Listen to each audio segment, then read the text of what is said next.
Time now to talk about another Swansea City signing, and the early business has been impressive. I think they've caught the eye probably more than most teams in the EFL, certainly in the Championship, in terms as to what they're doing and who they're bringing in. Galbraith has come in, and on the face of it, I guess this might look like a bit of a risk and a bit of a surprise, because Galbraith has played in League One and League Two for the majority of his career, either on loan from Manchester United or Leyton Orient under Richie Wellens. And even though he was a standout player in League One last season, he was also playing at right back for the majority of the campaign. It feels like in the Swansea press release, in announcing the signing, it's very clear where he's going to play.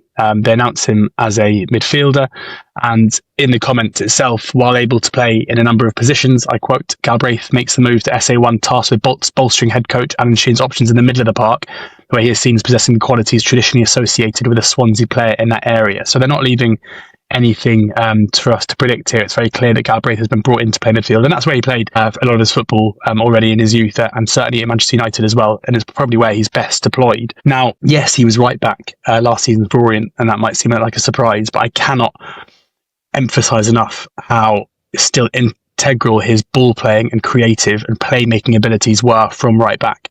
Now, he averaged the second most passes in the Leyton Orient team from that position, and that basically tells you everything that you need to know. The way that Orient generally look to attack would be to shuffle the ball back into their centre-backs and then get it out wide to Galbraith where possible and enable him to create from that wide area.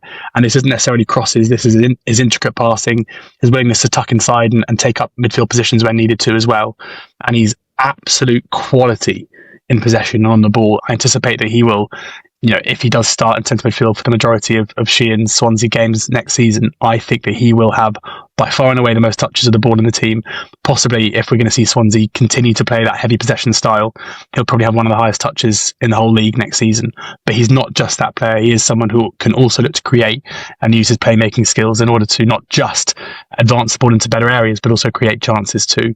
He's a player that I really, really like. The fact that he has that versatility and can play wide, can even play as a 10, or has done in the past, and offers something of a goal threat as well when he plays in those advanced positions. That has to be a positive for them too. And again, in the same way that I mentioned with the signing of Burgess, that to me signified a bit of a shifted approach from Swansea.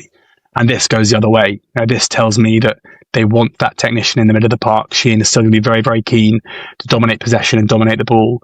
Maybe less possession in deeper areas, we might see, but certainly bringing in someone of Galbraith's quality, I think, goes a long way in order to fill what is a very, very big gap in Grimes leaving. It's disappointing for Orient. I think they were resigned to losing him, but it's also a bit of a statement from Swansea, because we know that Swansea were by no means the only team interested in bringing Galbraith in this summer, and yet they've paid a decent fee for him, and they brought him in, and they've beaten off other clubs in order to do so. I mentioned in the Burgess video a week or so ago, or 2 weeks ago, that it was probably my standout bit of business so far this summer. I'd almost go as far as saying that Galbraith is better than that, and probably now my number one signing that any team has made in the Championship heading into next season. Richie Wellens came out off the back of the deal going through. It's quite rare that you see managers come out and talk about a player after they leave, and if they do, it's normally negative.